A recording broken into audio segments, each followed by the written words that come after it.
In the heart of this idyllic village, Cupid sat perched on a cloud, his curly golden hair shimmering in the sunlight.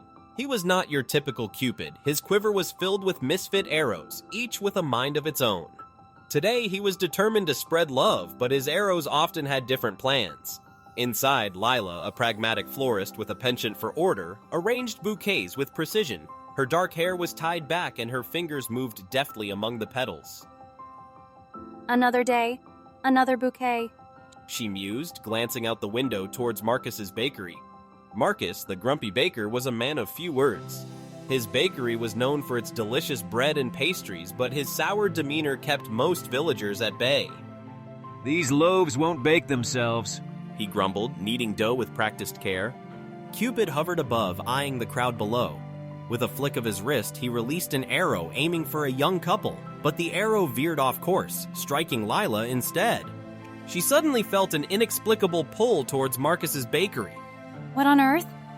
She muttered, her feet carrying her across the square.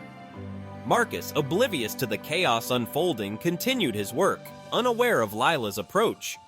Lila entered the bakery, her heart inexplicably racing. Marcus looked up, surprise flickering in his eyes as she approached the counter. "Can I help you?"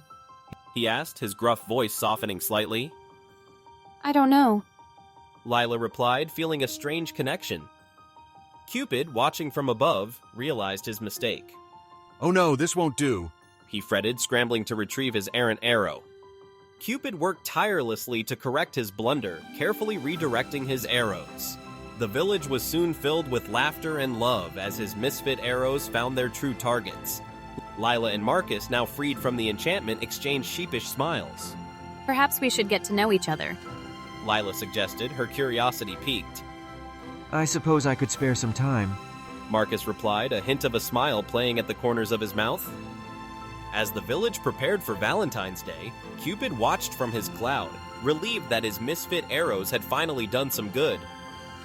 "Perhaps I'm not so unqualified after all," he mused, a satisfied smile on his lips.